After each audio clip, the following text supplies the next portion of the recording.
бүхэндээ баярлалаа. Энэхүү хурлыг бас анхаар сонсож байгаа эргээ та бүхэндээ баярлалаа. За жирэмсэн эмэгтэйчүүдийн COVID-19-оор өвдөж байгаа өвчлөл болон хүндрэл үүнтэй холбоотой дархлаажуулалтын асуудлыг өнөөдрийн хэвлэлийн баг хурлаар та бүхэндээ танилцуулах гэж байгаамаа. Өнгөрсөн хугацаанд COVID-19 өвчнөөр 3309 хүн жирэмсэн эмэгтэй өвдсөн байна.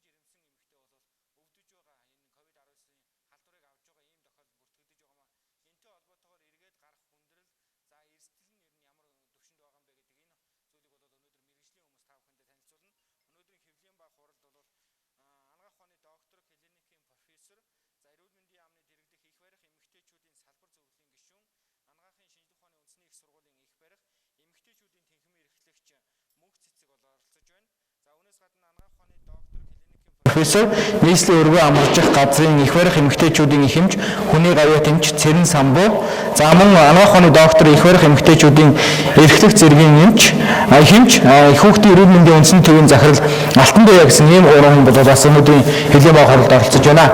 Ингээд ерөнхий нөхцөл байдлын талаарх мэдээллийг Мөнх Цэцэг багш танилцуулна.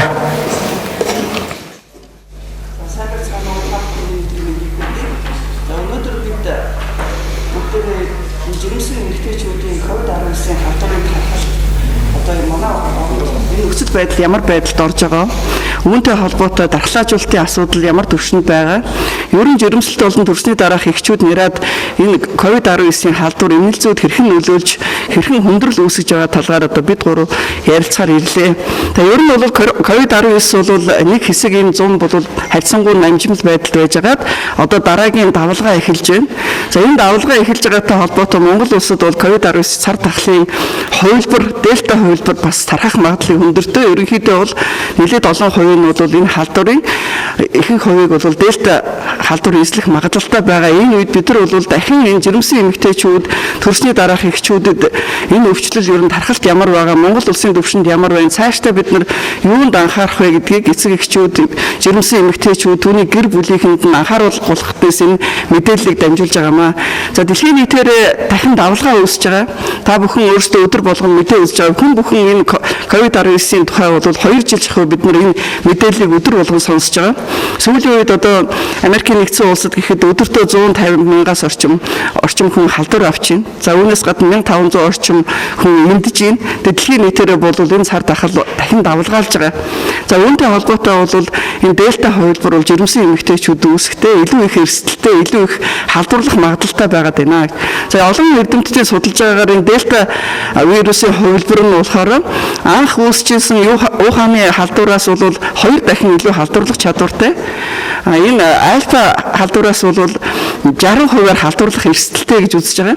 Тэгээ энэ эрсдэл бол нэг хүн одоо халдвар авсан нэг хүн бол ойролцоогоор 8 хүнийг халдварлуулах эрсдэлтэй байна гэдэг судалгаануудыг хийж байгаа. Энэ үед бид нар бол манай Монгол улсад нэгэнт ороод ирсэн дельта халдвар үе жирэмсэн эмэгтэйчүүдийг яах вэ гэдэг талаар онцгой анхаарах хэрэгтэй болоод байгаа.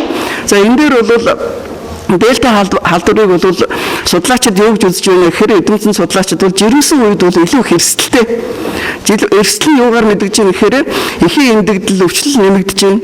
За үүнээс гадна бол дутуу төрөлт, кесар хагалгааны давтамж, жирэмсний хожуу хордлогын хүндрэл, амьгүй төрөл зэрэг хүндрэлүүд бол нэмэгдэх хандлагатай байгаа учраас бид нар онцгой анхааруулга тавьж байгаамаа.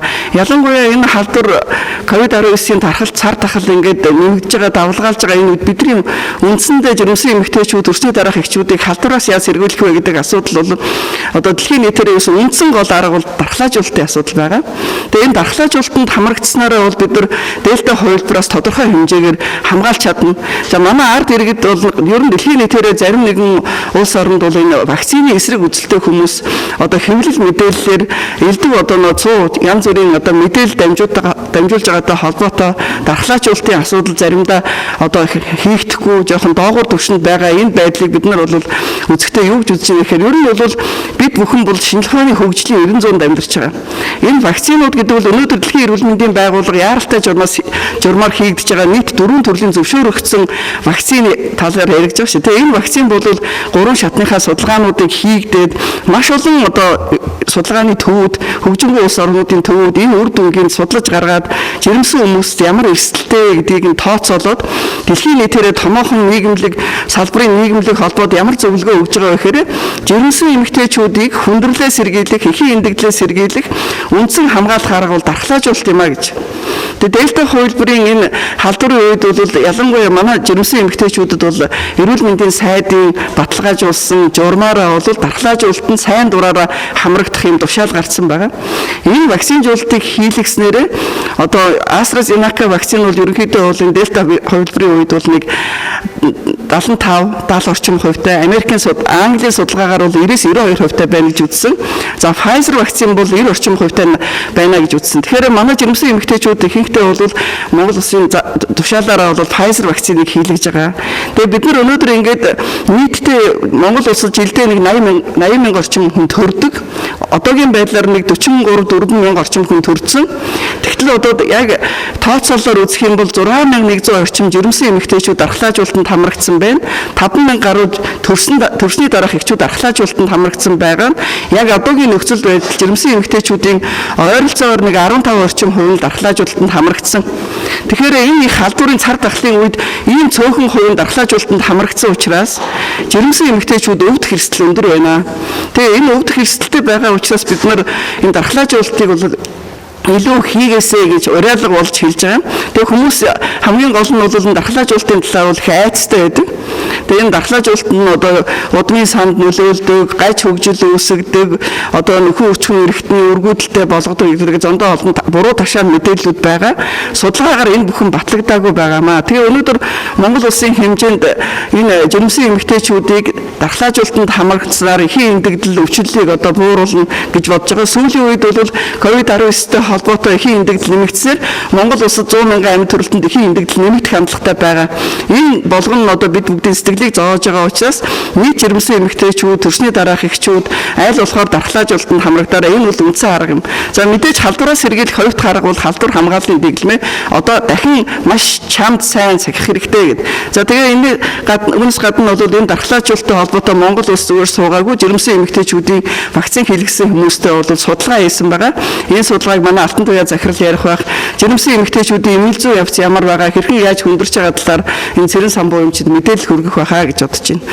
Тэгэхээр ерөнхийдөө бол жирэмсэн эмэгтэйчүүд түрүү хэлсэн өдөрт бол 30-40 халдвар аваад эхэллээ. Мэдээж жирэмсэн эмэгтэйчүүд халдвар авж байгаа гол шалтгаан бол арга гэрээхнээсээ бол илүү халдварыг авах эрсдэл нэмэгдэж байна. За нөгөө талаас зарим нэг хинэггүй энэ зангаасаа болж гадуур явж байгаад халдвар төвтөх эрсдэл бол бас нэмэгдэж байна.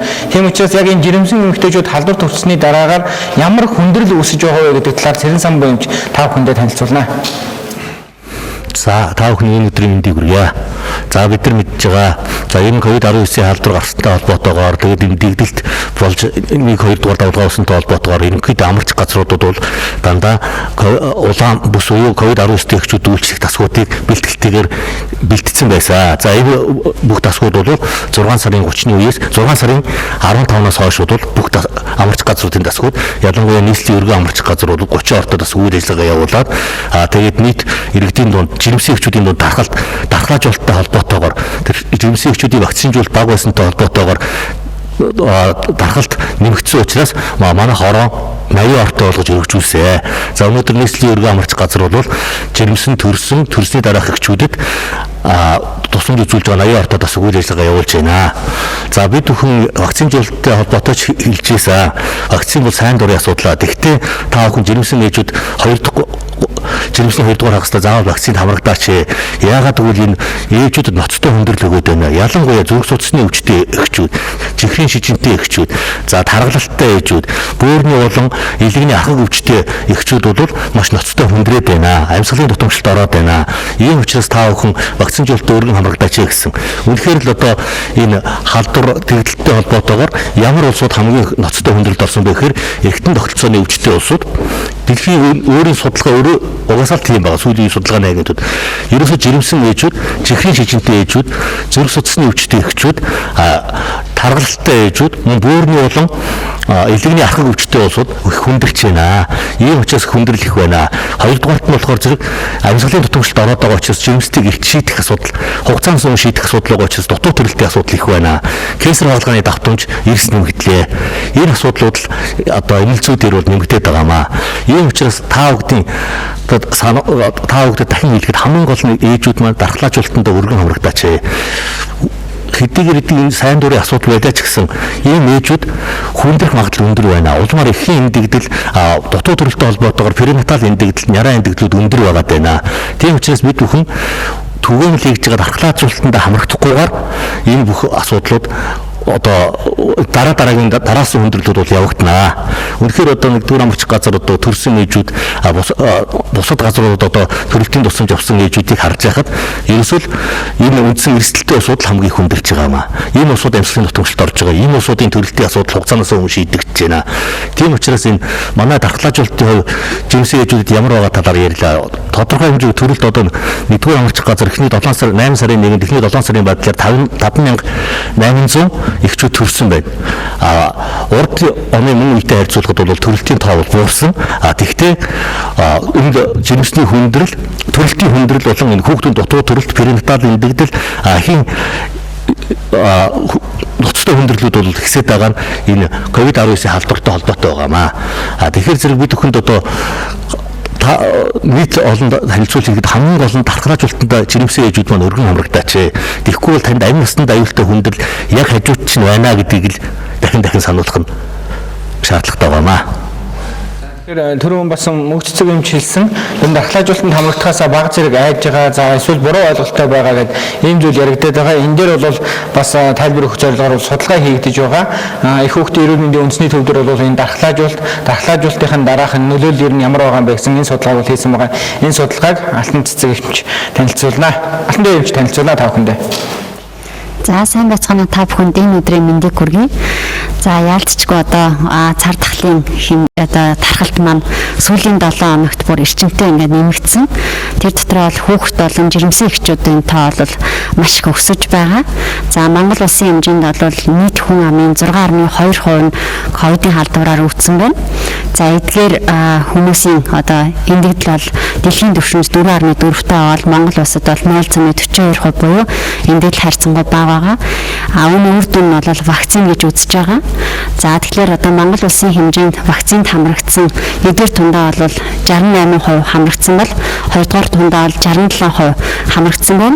Эдгээрээс бол жирэмсэн эхчүүдийн вакцинд хамрагдж байгаа хувь 15%-тай буюу хангалтгүй байгаа. За энэ хангалтгүй байгаагийн нэг шалтгаан нь манай жирэмсэн ээжүүд вакцины одоо хүндрэлээс одоо эрсдэлтэй урагт нөлөөлөх юм эрсдэл байгаа. Энэ хүндрэлээс айгаад маш их айцтай вакцинд одоо хамрагдахгүй байгаа. За тэгвэл бид энэ айцыг одоо арилгахын тулд бас бид одоо судалгаа хийж үзлээ. За судалгааны эхний үр дүн гарч байна. За ингээд эхний үр дүнгээ та бүхэндээ танилцуулъя. За нийт бол Улаанбаатар хотын 9 дүүрэг их хүүхдийн эрүүл мэндийн үндэсний төв дээр жирэмсний хяналтанд явж байгаа вакцин хийлгээгүй 420 жирэмсэн эмэгтэйг бид нэр судалгаандаа ингээд хамруулж авлаа. За ингээд хамруулаад судалгаандаа үзээд 3 зорилт тавьж үзсэн байгаа. Энэ вакцин бол одоо яг аюулгүй байна уу тий? Үр нөлөө нь ямар байна уу? Орог болон ихэд бол хүндрэл үүсгэж байна уу үгүй гэдгийг бол судалсан байгаа. За ингээд судлахтаа ихэд илэрч байгаа вакцин эхний төвөг хийлгээд ямар зовөр илэрч байна. За хоёрдугаар төвөг хийгээд ямар зовөр нь илэрч байна. Дараа нь бол цусны шинжилгээнд бол нөгөө цусны одоо бүлгэлт ихсэж байна уу үгүй байна уу гэдгийг коглограммын шинжилгээгээр одоо үйлж үзсэн. Ингээд дараа нь бол урагт одоо гажиг үүсгэж байна уу, урган золбож байна уу гэдгийг бас ингээд судлаж үзлээ. За нийт одоо Багнуур, Баянгол, Баянзүрх, Налах, Сонгоо архин, Сүхбаатар, хан бол Чингэлтэй дөрөв их хүүхдийн эрүүл мэндийн үндэсний төв дээр жирэмсэн хяналтанд явж байгаа 420 жирэмсэн эмэгтэйг хамруулсан байгаа. За эхний үр дүн жирэмсэн эмэгтэйд илрэх одоо вакцины дараа түгээмэл илрэх зовир нь за 63.2% нь хэсэг газар хүндрэлж байна гэсэн. За 45.2% нь булчингаар өвдөж байгаа. За 44.9% нь толгой өвдөж байна. За 40% нь ядарч солдож байна гэсэн зовир одоо хэллээ. За эдгээр зовир нь эхний төвд бол их хүчлэн буюу 49.1% нь илэрсэн бол эдгээр зовирын үргэлжлэх хугацаа нэг 24-аас 72 цагийн дотор үргэлжилж байлаа. За мөн одоо COVID-19 вакцины дараах цус бүлгэлтийн өөрчлөлтийг вакцин хийлгэсэн болон хийлгээгүй хоёр бүлэгт харьцуулан харахад цус бүлгэлтийн өөрчлөлт бол ялгаа ажиглагдсангүй. За 3 дугаарх нь бидний судалгааны үр дүнгээс үзэхэд бол COVID-19-ийн одоо эсрэг вакцинд хамрагдсан ээжүүд болон хамрагдаагүй бүлэгт одоо жирэмсний хүндрэл, жирэмсний одоо өвчлөл үүсэх эрсдэл бол 2 бүлэгт бол харилцсан ялгаагүй байсан. Тэгэхээр вакцин хийлгэснээр жирэмсний хүндрэл гараад байгаа мó эрсдэл бол байгаа мó гэхэд 2 бүлэгтэй бичлэгэн гарааг байх нь шүү дээ. За мөн одоо дараа нь судалгаанд оролцсон эхчүүдийн дунд COVID-19-аар одоо өвдсөн халдвараар өвчлсөн эмэгтэйчүүдийн дийлэнх хувь нь буюу 73.6% нь бол вакцинда хамрагдаагүй ээжүүд байсан. Тэгэхээр вакцин бол биднийг яаж хамгаалж байгаа гэдгийг энэ судалгааны үр дүнгээс мөн харж болохоор за мөн одоо эрсдлийн үнэлгээгээр үзэхэд 19 одоо ковидын эсрэг вакцинд хамрагдаагүй бүлэгт халдварт авч өвдөх эрсдэл нь одоо 1.9% 1.9 дахин одоо илүү 2 дахин илүү бараг өвдөж байна гэсэн юм үр дүн гарлаа. Мөн одоо бид 19 ковид эсрэг вакцин тариулсан ээжүүдийн урагт бол их таван шинжилгээгээр гажиг үүсэж байгаа гэдэг үнэлгээг өгсөн. Ингээд бол 2 бүлэгт харилцсан ялгаагүй үр дүн гарсан. Тэгэхээр вакцин хийснээр бол урагт бол гажиг үүсэхгүй байна гэсэн үг. За дараа нь болохоор ургийн өсөлт болон хөгжил ургийн одоо өсөлт саарах хам шинж урагт илэрч байна гэсэн үр дүнг үзэхэд бол 2 бүлэгт мөн харилцсан ялгаагүй байлаа. Тийм учраас одоо энэ вакцин маань жирэмсний явц болон жирэмсний дараа хүндрэл төрх үеийн хүндрэлийг бол үүсэхгүй байна. Тийм учраас жирэмсэн ээжүүд мөн одоо айх айцгүйгээр та бүхэн вакцинда бүрэн хамрагдаарай гэж уриалж байна. За анхаарал хандуулсанд баярлалаа. Эмчид баярлалаа.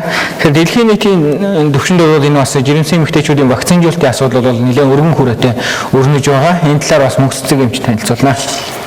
Ерөнхийдөө сая манай Алтан туяа багш энэ Монгол улсад дархлаажуулалтын байдал ямар байгаа талаа ярьлаа. Гэхдээ дэлхийн бүхий л улс орн бол томоохон нийгэмлэг холбоод одоо энэ өдөрдмжийг барьж идэг нийгэм холбоодоос гаргаж байгаа зөвлөмж бол жирэмсэн эмэгтэйчүүдэд дархлаажуулалтанд хамруулъя гэж нийт одоо судалгаагаар бол эмнэлэг твтж байгаа хүмүүсийн 98% нь одоо гадны улс оронд бол дархлаажуулалтанд хамрагдаагүй хүмүүс өвдөж байна гэх тийм.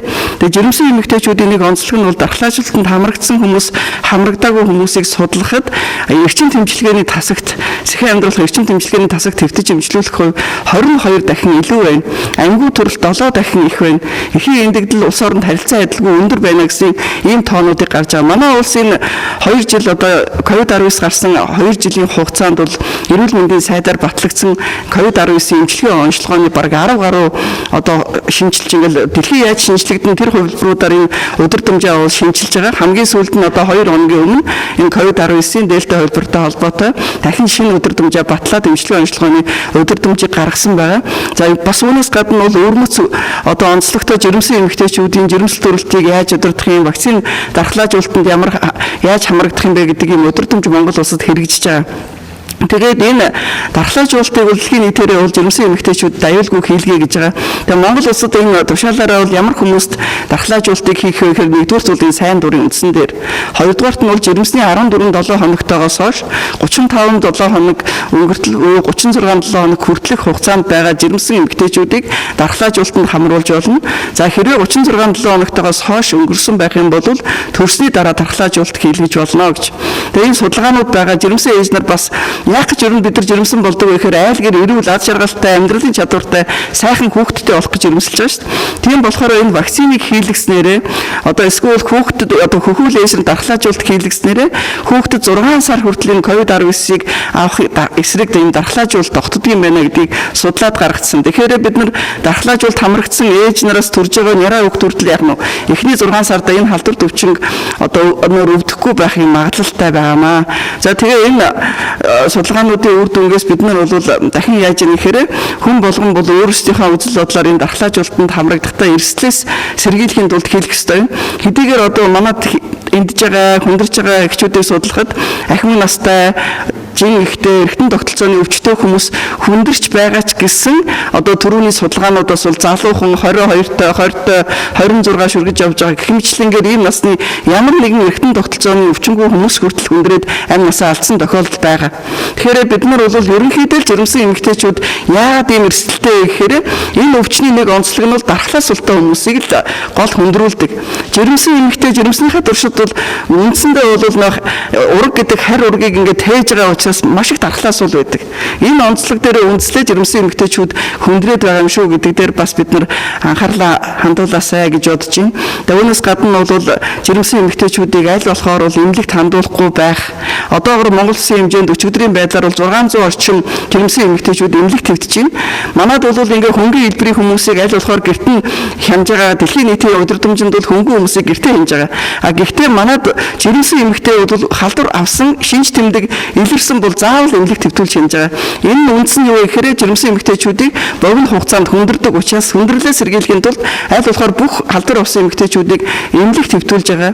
Тэгээ одоо ялангуяа жирэмсэн эмэгтэйчүүд хэрвээ шинж тэмдэг илэрх юм бол хүндрэхээс өмнө одоо яаралтай өрхийнхөө эмчид үүргийнхээ эмчид мэдэгдэж эмнэлэгт одоо хандах хэрэгтэй шүү гэдгийг бас зөвлөмөр байна.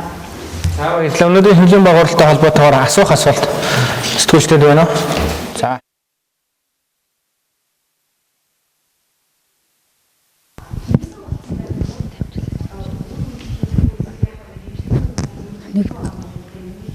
Нэг.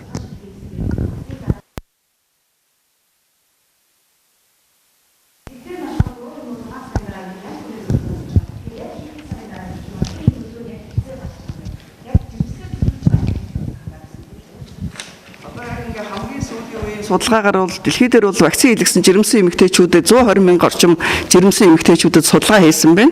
Энэ жирэмсэн эмэгтэйчүүдийг судалгаа хийхэд бол нэг 30 орчим хувь нь жирэмсний эхний 3 сарда, нэг 40 орчим хувь нь жирэмсний дунд сарда, тэгээд 20 орчим хувь нь бол сүүлийн 3 сарда вакцин хийлгэсэн. Гадны улс оронд бол жирэмсний аль ч хугацаанд вакциныг хийлгэж болно гэж. Гэхдээ яг зөвөр ямар нэгэн эрсдэлгүй гэхээр тарган одоо нэг эргэтэн тогтолцооны өвчин тийм эрсдэл байхгүй байх юм бол 12-7 хоног буюу өр хөвөрл эргэтэн тогтолцоо үүсэж хөгжсөний дараа хүртэл одоо вакциныг хойшлуулж олно гэж байгаа. Дэлхийн энэ вакцины өдөртөмж гарсан байгаа жирэмсэн эмэгтэйчүүд дархлаажуултыг яаж хийх вэ гэж. Энэ дээр бол хэрвээ дархлаажуултанд хамрагдчаад тэр хүн жирэмсэн болсон бол энэ жирэмсний асуудлыг таслах шаардлага байхгүй гэдэг зөвлөгөө өгч. Хоёрдугаарт нь бол жирэмсэн болохыг хүсэж байгаа хүмүүс заавал жирэмснийг одоо сорилт тавьж одоо би эхлээдээс нь жирэмсэн байна уу гэж үзчихэж одоо дархлаажуултанд хамрагдах шаардлагагүй гэдэг ийм зөвлөмжийг өгж байгаа.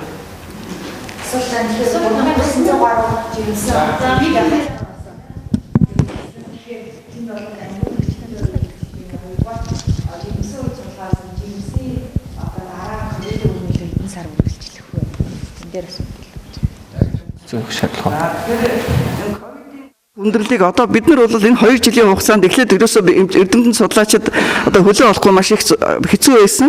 Одоо бол нэлээд олон юмнууд бас их тодорхой болж байгаа. Жирэмсэнд яаж нөлөөлж байгаа нь, урагт яаж нөлөөлж байгаа, үр тогтолтонд яаж нөлөөлж байгаа, биений юмны хямралд яаж нөлөөлж байгаа эдрийг бол судлаад гаргацсан байна. Гэхдээ бол нөгөөх нь юу бол COVID-19-ийн вакцин бол урагт гайш нөлөө үзүүлэхгүй. Сая юу гэж асуусан бэлээ? Жирэмсний одоо COVID-19 нөлөөлж энэ COVID-19-оор өвдсөний дараах одоо хам шинж бол бас их төвөгтэй байна. Энийг одоо маш их судалж шít.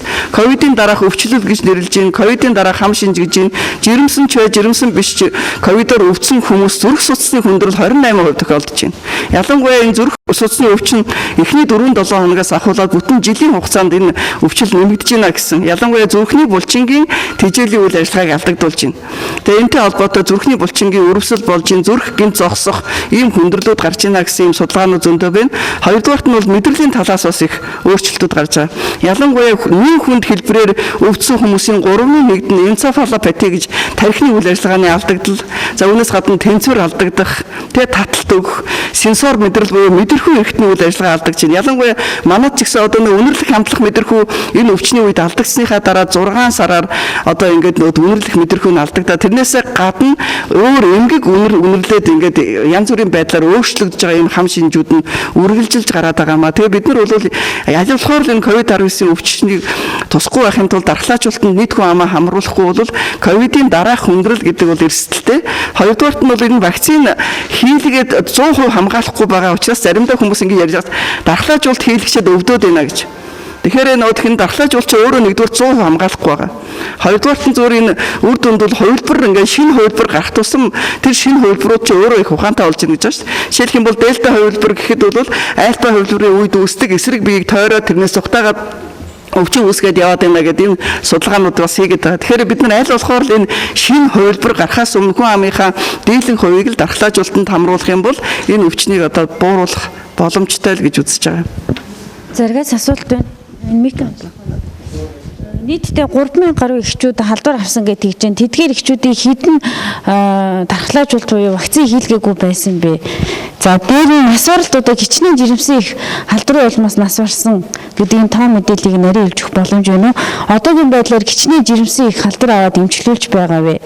За мөн коронавирусын халдвар аваад идэгсэн одоо залуу охтууд ч юм уу эмэгтэйчүүд жирэмслэгээр төлөвлөж байгаа бол хэдийн хугацаанд ер нь жирэмслэх боломжтой гэж тооцоолж байгаа. Яа тэгэхээр өвчлсөн хүмүүсийн үед одоо нэг тийм айдас байна л да тодорхой хугацаанд бас жирэмслэхгүй байх нь зөв байх гэсэн эдгээр асуултад хариулт өгч. Дараагийнх нь чинь сам багш шалгууллаа. Халдварын бол ихэнх нь жирэмсний дархлаажуулалтанд хамрагдаагүй байхад бол ихэнх өвчлөл гарцсан.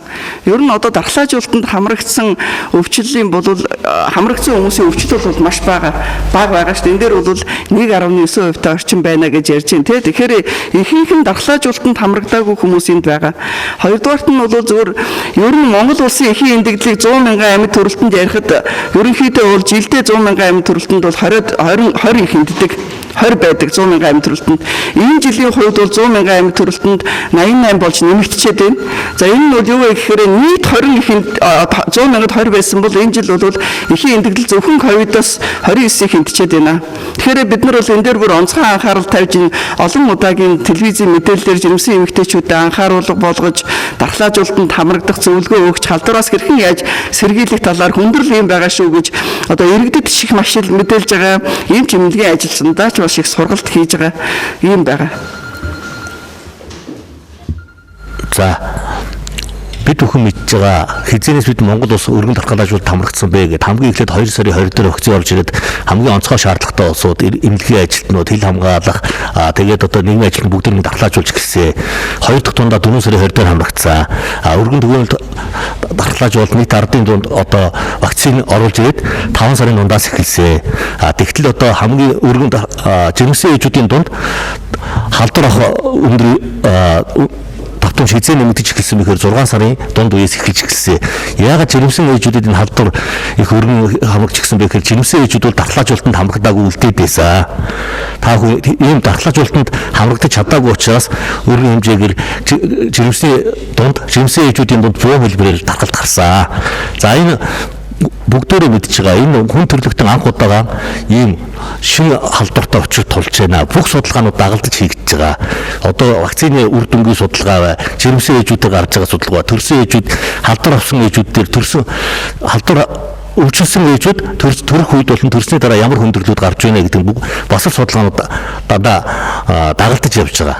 За бид үндсэн асуудлууд байдаг. Эхийн эндэгдлийн бүтцэд ямар асуудлууд хамгийн их орд юм бэ? За мэдээж энэ цусаалталтууд, жирэмсний хожим хордлогын хүндрэлүүд, тэгээд эртэн тогтолцооны өвчнүүд байдаг гэсэн бол одоо эхийн эндэгдлийн бүтцэд шинэ коронавирусын халдвартай холбоотойгоор одоо вирусын энэ ковидын халдвараас шалтгаалсан эхийн эндэгдэлд маш их зовлох байр суурийг эзлээд одоо ингээд 100,000 амьд төрөлтөнд 88 болтлоо ингээд өндөрсөд эхэллээ.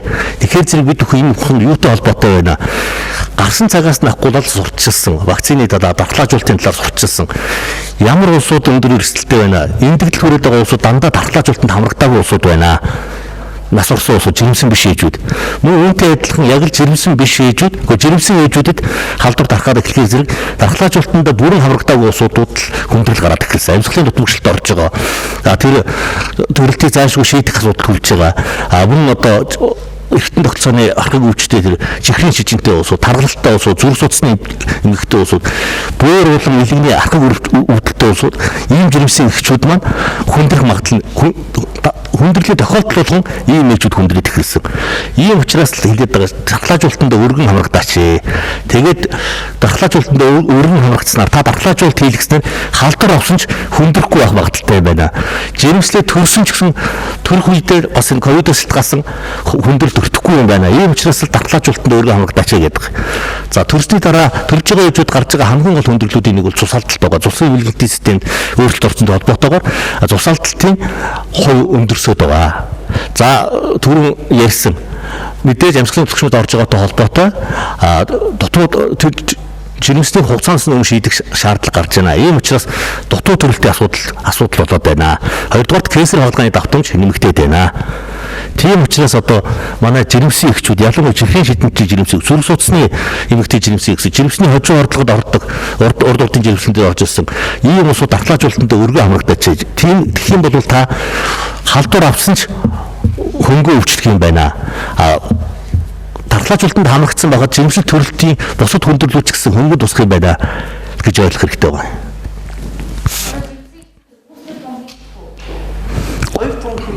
Үүсвэр том жирэмсэн эмэгтэйчүүд бол яригдахгүй байгаа. Хийгдэхгүй. Тэгээ түрүү өөрөө ярьсан шүү дээ одоо нөтх жирэмсэн өвдчгөө жирэмсэн болохоо хэр зэрэг хүлээх вэ гэж. Хэрэв өвдөөл эдгэрсэн бол жирэмсэлтийг хойшлуулах хүлээх шаардлага байхгүй. Энэ бол эрсдэлгүй. Жирэмсэлж болно л гэж үзэж байгаа.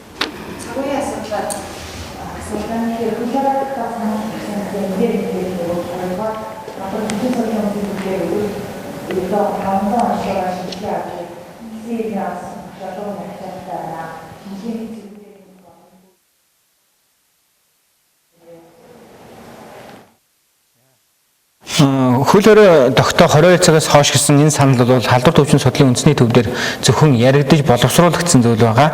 Яг улсын онцгой комиссд бол албан ёсоор хандсан зүйл байхгүй юм байна. За яг 22 цагаас хойш энэ хөл хоройг хязгаарлах тухай энэ саналыг халдвар төвчин судлалын үндэсний төвөөс гаргаж байгаа хэд хэдэн үндслэл байгаа юм байна. За нэгдүгээр сүүлийн үед өртөж байгаа халдварын тохиолдлын дийлэнх хувь нь 22 цагаас хойш халдвар хамгааллын дэглэм баримтлахгүйгээр үйлчлэгээний газруудаа үйлчлүүлсэн, найз нөхдөөрөө уулзсан. За эсвэл гэр орондоо ахуйн хүрээний тийм тодорхой хэмжээний уулзалтууд хийснээс үүдэлтэйгээр халдвар төвчсөн ийм эрсдлүүд бол маш их нэмэгдэж байгаа юм байна. Энэ нь бол халдвар хамгааллын дэглэм бол 22 цагаас хойш иргэд бол хэтэрхий мөрдөхгүй байх ийм тохиолдлууд байна гэж ингэж халдвар төвчийн судлалын үндэсний төв үндсэн дээр энэ саналыг бол гаргасан юм байна. За нөгөө талаасаа бас гаргаж байгаа зүйл бол энэ үйлчлэгээний газруудыг 22 цаг гэхэд хаадаг байгаа ч гэсэн энэ саналыг бол халдвар төвчийн судлалын үндэсний төвөөс бол 7 хоног болгомыг гаргаж тавьж байгаа. Нийслэлийн засаг даргын тамгын гоцор болон улсын онцгой комиссд бол энэ саналаа хөргүүлж байгаа. Учир нь юу гэхээр яг энэ 22 цагаас хойш хязгаарлагснаар бол халдварын тохиолдлын энэ өвчлийг бол 20 орчим хувиар бууруулах тэр боломжтой гэсэн энэ тооцоолыг бол халдвар төвчин судлалын үндэсний төв гаргасан учраас энэ саналуудыг тавьж байгаа юм. Гэтэ одоо бол яг албан ёсоор энэ бол санал бол улсын онцгой комисс дээр албаж иж очиагүй гэсэн үг.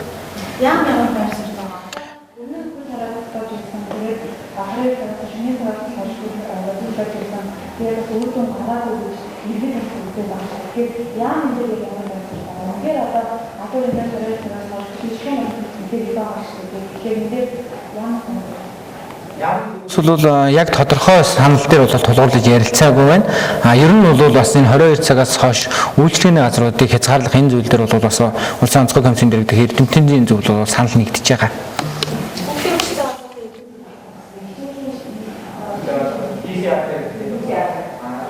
Монгол улсын шадар сайд амар сайхан мөн эрүүл мэндийн сайд инх болноор бол халдвар төвчин судлалын үндэсний төвийн яг энэ PCR цаг дээр очиж ажилласан байгаа. За PCR-ыг шинжилгээг бол өдөртөө бол 10-аас 12 мянган хүнд улсын хэмжээнд аваад шинжилгээ хийх юм зохицуулттай байгаа. Энэ зохицуултаар бол явж байгаа. За нэг шаардлагагүй бол бас энэ шинжилгээг сайн дураараа өгөхгүй байх энэ зүйлийг бол бас иргэдээс хүсэж байгаа. Өдөрт энэ шинжилгээнд дээр зарцуулж байгаа зардал бол маш өдөр 5-600 сая төгрөгийг бол энэ шинжилгээнд дээр зөвхөн зарцуулж байгаа. Тийм учраас энэ шаардлагагүй шинжилгээ өгөх шаардлагагүй.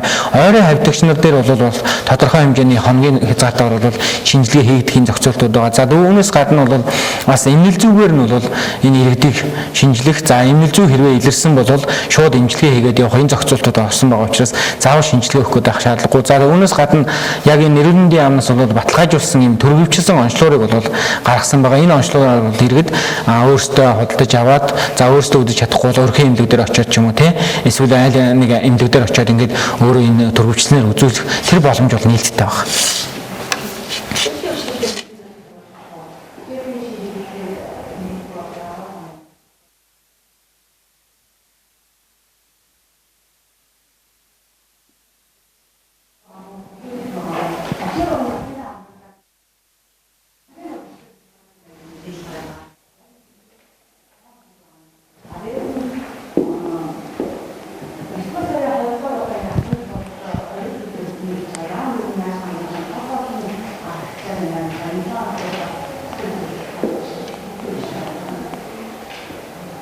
Хүүхдийн өвчлөлттэй холбоотой нарийн мэдээллийг бол маргааш яг 11 цагийн хэвлэлийн баг хурлаараа бол өгөхөөр бэлтгэж байна. Боловсрол соёл шинжилгээ ухааны яамтай хамтраад бол улсын хэмжээнд яг хичнээн сургууль дээр хүүхдүүд өвдөд байгаа. Хэдэн сургууль яг танхимын хичээлээсээ захин руу шилжээд байгаа гэдэг энэ мэдээллийг бол нэгтгэх байдал явж байна. За өнгөрсөн хугацаанд гарсан хэд хэдэн удаагийн мэдээлэл дээр бас ялангуяа энэ 7 хоногийн ихэр гарч ирсэн тэр мэдээлэл дээр бол ихэнх тохиолдолд нь бол дандаа гэрээсээ буюу тухайн сургууль бус орчноос бол халдвар авч өвдсөн ийм тохиолдлууд гарсан. Яг өнөөдрийн байдлаар бол сургуулийн орчноос халдвар авсан энэ тохиолдол бол мэдээлэгдээгүй буюу бид нар дээр ирээгүй гэсэн үг.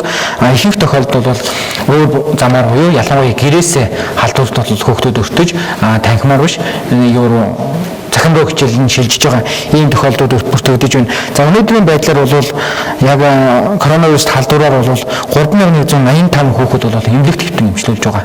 Ийм тохиолдол за гэрээр хянагдж байгаа хүүхдийн тоо хараахан гарч ирээгүй байна гэсэн.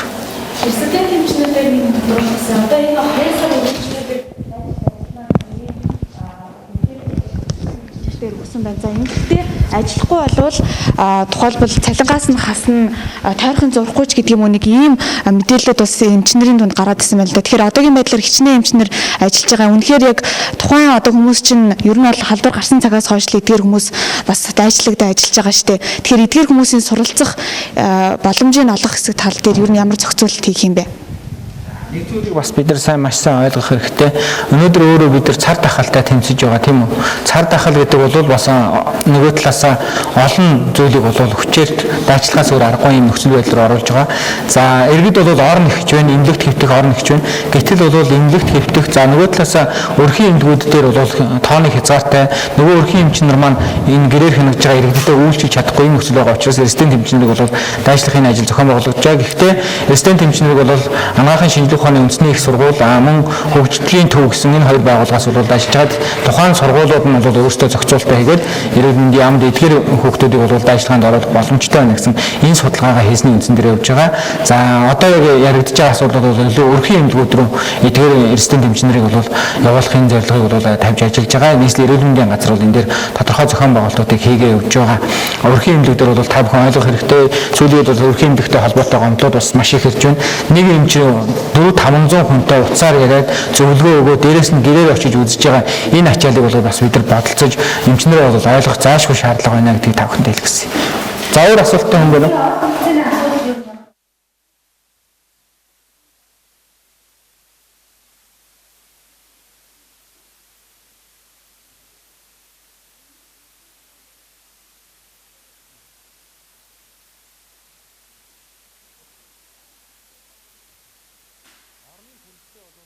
Дээцэгтэй тулаад бол таазнасаа хэтэрсэн гэдгийг бол олон удаа хэлж байгаа. Өнгөрсөн 6 дугаар сарын давалгаагаар бол 14 мянган орыг бол улсын хэмжээнд дэлгэжсэн. Өнөөдрийн байдлаар бол 20 гаруй мянган хүн эмнэлэгт хэвтэн эмчилүүлж байна. Тэгэхээр нэг зүйлийг л маш сайн ойлгох хэрэгтэй. Эмчнэр бол бүр маш цаг наргүй дээцэгтэй одоо юу гэдгийг ажлын ачаал нь бол хэдэн зуун дахин ихсчихсэн ийм байдалтай ажиллаж байгаа. Гэтэл энэ дээр нэмээд би заавал эмнэлэгт хэвтэх ёстой гэсэн ийм байдлаар бол зарим нэг иргэд маань зөв бус авир гаргаж байгаа. эмчнэрийг бол сэтгэл санааны дарамтанд оруулж байгаа. За нөгөө талаас айлган сүрдүүлж байгаа, аль наснд нь занл хийлж байгаа иймэрхүү эрсдлүүд бол гарч байна. Тийм учраас иргэдэд нэг зүйлийг хэлэхэд хөнгөн хэлбэрийн бол та гэрээрээ эмчлэгдэх энэ зүйл рүү илүү анхаараач. Таныг хөнгөн хэлбэрийн та айлгаж сүрдүүлж байгаад эмнэлэгт хэвтснээрээ эргээд нөгөө эмнэлэгт чинь хэвтэх ёстой хүнд хүний аль насын дээсэн дөрөөн дээр очиж байна шүү гэдгийг бид маш сайн бодолцох хэрэгтэй байгаа. Өнөөдөр бол эмнэлэг бол маш их ачаалттай байгаа. Зарим нь бол үнэхээр тэр эмчнэр нь хүрэлцэхгүй ийм нөхцөл байдал байна. Ор нэмэх бол нэг бололцоотой асуудал. Гэтэл тухайн эмнэлэг дээр ажиллах хүнийг нэмэгдүүлэх гэдэг зүйл бол огт байхгүй учраас хүний нөөцийн хомсдол бол бүр айл эрт үүсчихсэн байгаа гэдгийг л ойлгох хэрэгтэй. За өөр асуулттай хүмүүс байна уу? За өнөөдрийн хэвлэлийн буугаар төрөлцсөн та бүхэндээ баярлалаа. Мөн эмч нартай баярлалаа. Та бүхэндээ амжилт хүсье.